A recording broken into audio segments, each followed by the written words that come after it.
interesting time, right? It's where we live in a time where when we have a problem or need advice, we get online. We go on TikTok or Instagram Reels and we look it up. And there's this piece of advice that I see floating around on social media a lot, and it's basically just advising people to be selfish. Say, focus on yourself. You can do whatever you want. It doesn't matter what other people do. Or that phrase, I don't owe you anything. I don't owe anybody else anything. Have y'all heard people say that before? Yeah. And do we owe anybody anything? I don't know. I mean, it's kind of the same thing as saying, I don't have to show my new teacher respect. She hasn't earned it. What'd she do for me? Or I don't have to go sit with that new kid or that new sixth grader because what have they done for me? They're not doing anything for me. I don't owe them anything, right? And so this makes a lot of sense in culture today because I think that we live in a world where going out of your way to be kind to someone is not really common. You can look in the comments of any social media post and see that cruelty is probably more the norm than kindness, but I'm not responsible in the comments of someone's social media post. I'm not responsible for their feelings. They're in charge of their reactions, and I don't have to. So the question remains, are we responsible for others? Modern society would say no, but I want to look a little bit deeper. Last week, we talked about original sin in Genesis 3, where Adam and Eve ate the fruit of the tree that God specifically told them not to. This was the root of all sin, the beginning of sin. This week, we're going to talk about their descendants, their sons, Cain and Abel, where one of them ends up committing the first murder. So Genesis 3 is original sin. Genesis 4, what we're going to talk about today, is how sin has progressed, how it has carried on, and what it is doing in the next generation. People had begun this cycle of becoming more and more wicked as time passed. This proves to me that sin is a snowball. It spirals out of control, and it moves past what we ever thought it could be. Right? What started with Adam and Eve, just eating fruit, eating an apple, no big deal, a moment of pride, a moment of weakness, turns into their sons committing murder against each other. We're going to look at this in the passage. It's Genesis 4, verses 2 through 5. And it reads, "Now Abel kept flocks, and Cain worked the soil.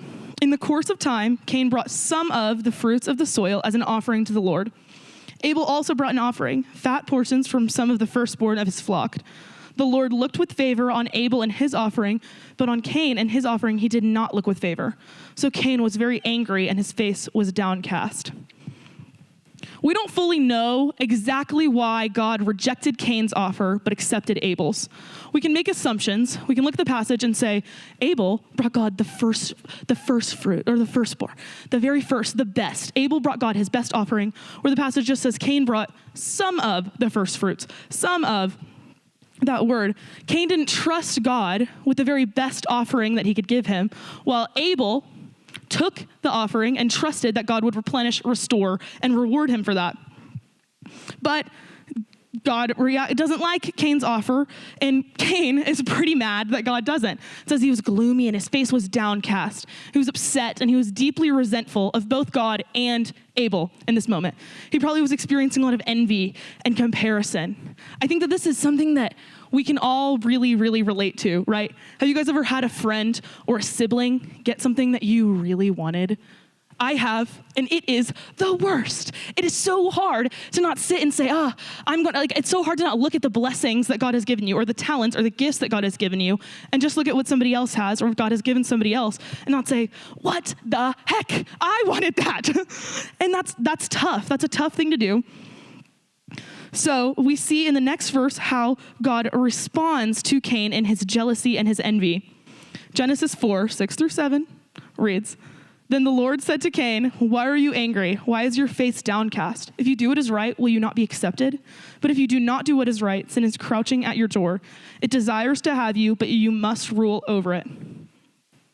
God is attempting to confront Cain in a loving way here. He's coming to him saying, "Why are you angry?" This is like when your mom comes to you when you have that attitude and says, "What's with the attitude?" And that's your warning to fix it. Fix it before you either say something you regret or do something you regret, or just make your mom mad by walking around with a spoil attitude on, right? God is giving Cain a choice here. He's saying that Cain has the ability to be accepted. Accepted in this context can be translated to mean uplifted. So Cain's face was downcast, and it can be uplifted. Cain has the opportunity to make the right choice here, either bring a new offering, apologize, whatever it may be, or just fix his attitude and be restored. He also, God is warning him that Cain has the ability to make the wrong decision here. The verse says sin is crouching at the door, which is a really vivid metaphor, sort of describing sin like this wild animal, laying outside of the door waiting to consume Cain. It says that his sin wants to rule over him, meaning that the sin and his anger wants to control the actions that Cain is about to do. But Cain has a choice here. He does not have to open the door. He can leave that shut. He can be in control of himself. Jesus has given us the freedom and ability to be in control of our own actions, our own reactions, our own emotions. Sin cannot master us if we choose to shut it out. We always have the choice to change our attitude. We always have the choice to shut sin out. We don't have to let sin dominate us. We're not called to that. We are called to be the master of our sin, not the other way around. But when sin controls us, the roles reverse. Sin becomes our master. Sin becomes dominant over us. A sin that I think sits in my heart at the entry point or the door of my heart and lays in wait for me is, I think, insecurity. I can be a really insecure person. I fall into comparison a lot. I fall into just being envious and jealous of other people, other girls. And that insecurity, I'm not proud to admit this, but it has made me do things that I regret. I have in the past maybe brought people down to make myself feel better. Or I've talked about people negatively behind their backs, people that I love, just to try and fit in with a group of girls or a group of people. Especially in high school when I was y'all's age, I would actually probably consider myself a mean girl. I'm not proud, I'm not proud to admit that, but it's true. I wasn't somebody that I would want to know. But in those times, I was letting my insecurity become my master. I was letting my insecurity control me, which was never what God gave us freedom to do. He gave us freedom to overcome these sins, to conquer these sins, and be able to master them ourselves. So God has given Cain this same choice, the same freedom for his next decision, and it could fix things or break things. And in Genesis 4-8, we see what Cain does. It reads, "Now Cain said to his brother Abel, 'Let's go out to the field.' While they were in the field, Cain attacked his brother Abel and killed him." So we see here that Cain made the wrong choice, right? He took Abel out into the field, meaning that this murder was likely premeditated. He planned to get Abel alone. He planned to kill him. Cain had become so angry and bitter. He had opened the door so far that his own anger and sin had completely dominated his heart to the point where he killed his own brother. I'm going to go out on a limb and just take a guess. You can nod yes or no. I'm going to guess that no one in this room has ever murdered anybody, right? But before you pat yourselves on the back, that's great. But before you pat yourselves on the back, I just want to bring up a verse that Jesus says in the Sermon on the Mount. Matthew 5:21-22 says, "You've heard it said to those of old, 'You shall not murder, and whoever murders will be liable to judgment. But I say to you that whoever is angry with a brother will be liable to judgment. Whoever insults his brother will be liable to the council, and whoever says, 'You fool,' will be liable to the hell of fire." In this passage, Jesus is saying that holding anger against a brother or sister or holding resentment against a brother or sister in Christ is equivalent to murder. He's saying that we are not better than Cain when we sin in our anger just because it's not murder. And he's also saying Cain went wrong way before he killed Abel. The problem was not the fruit of Cain's sin. It was the root of it. It was Cain's bitterness and anger and heart behind it. Cain did not take the freedom that Christ had given him to change his actions and get the anger and resentment out of his heart. Cain opened that door. And Cain reveals to us that when we allow our sin to master us and give it room to consume our hearts, it can have consequences that we cannot change. Cain could not bring his brother back from the dead, right? His actions were not able to be undone by him alone. And yeah, once again, maybe we haven't murdered anybody. That's awesome. But we probably have, in our anger, said things that we regret and immediately knew we couldn't take back. Those things might hurt somebody for the rest of their lives. We can't undo that. Or maybe we've excluded somebody in our anger, and in that we've hurt them in a way that they won't fully trust people because of. We've all probably been on the receiving end of that hurt. I know I have, where someone hurts you or someone makes a joke and then it sticks and it's an insecurity forever and they couldn't take it back. Our actions against other people can hurt them for the rest of our lives. I am certain that I've said or done things to people in my insecurity that they won't forget. And when I did that, that was me allowing my sin to control me and be my master.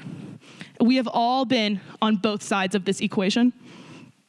But here's how God responds to Cain when he finds out he killed Abel. God gives Cain a choice in this next verse again. And when we hurt someone, we have the same choice. We have the option to apologize and show remorse. It may not fix it, but it can help. God gives Cain that chance. And so the Genesis passage continues saying, "Then the Lord said to Cain, 'Where is your brother Abel?' 'I don't know,' he replied. 'Am I my brother's keeper?'" God once again confronts Cain lovingly and with questions. He's giving Cain the chance and opportunity to tell the truth. He says, "Where is your brother Abel?" God probably already knows that. But instead of confessing, Cain lies. Cain says, "I don't know." We know that Cain knows where Abel is. He just killed him in the verse right before. But instead of being honest with God, Cain responds with a lie. This was Cain's opportunity to demonstrate true remorse, but he missed the mark again. Instead, he shifts blame. He says, "Am I my brother's keeper?" This is Cain saying, "I'm not responsible for him. I'm not in charge of him, or I don't owe him anything. I don't have to take care of my brother. Am I my brother's keeper?" How often do we do this? Or we hurt someone and our immediate response is to lie or hide or shift blame and say, "I didn't have to treat them nicely. I don't owe them anything. I don't have to do that." Is that okay? Is it okay for us to have this "I don't owe anybody anything" mentality? Maybe. Can we get through life that way? Probably. Definitely. It's easier. It is an easier way to live. But I want to challenge you by reminding you that Jesus died for you while he owed you nothing and you owed him everything. And he did that with two stipulations. Jesus paid the debt that we could never pay because of no reason within us. And he did that so we could love God and love other people well. And so, yeah, maybe we don't owe anybody anything. We really don't. But we should love them anyway. Because we're called to love others the way Jesus did, and Jesus laid down his life for us, so we should be laying down our lives for others who owe us nothing. There's more integrity in that, even saying, "I don't have to do this, but I am going to anyway because I have the Spirit of God inside of me." But I want to continue and say, yes, we are responsible for others because Jesus has set us free so that we could love his children well. We are our brother or sister's keeper. When we accept this freedom that Jesus has given us, we also accept that task to use our freedom for others. But the good news is that we no longer have to keep the door shut on sin by ourselves because Jesus has given us this gift of his Spirit inside of us that can help us resist temptations, can help us resist sin, can help us fight back against this animal that's laying in wait ready to consume us. But freedom is only going to be a blessing when we use it correctly. Paul sort of shares how we can do this in his letter to the church of Galatia. Galatians 5:13-15 reads, "For you were called to freedom, brothers, only do not use your freedom as an opportunity for the flesh, but through love serve one another. For the whole law is fulfilled in one word, you shall love your neighbor as yourself. But if you bite and devour one another, watch out that you are not consumed by one another." What Paul means by the flesh in this verse is our sinful nature and our sinful desires. It's the thing where I want to do this. I want to do this. And he's saying that just because we have been set free and we can do whatever we want, we should not use our freedom to serve our flesh. All of us are going to be a slave to something. We will all serve something. So we can either use our freedom to serve our flesh or we can use it to serve others. We have been set free so that we can continue the work that Jesus began on earth. Our salvation is not just about what happens when we die. It's about what happens and how we use freedom right now on earth. It's about what we are free for, not what we are free from. It's about how we have been released from these chains of our flesh that hold us down and master us and make us act out against other people, and how we are set free to love other people. And by the power of the Holy Spirit, believers are called to live a new life characterized completely by the way that we love others. Paul finishes this verse by warning us to not bite and devour one another. He says this because when we do that, it hurts the whole body of Christ. It hurts all of us when we bite and devour one another. And so because of that, yes, we are responsible for each other.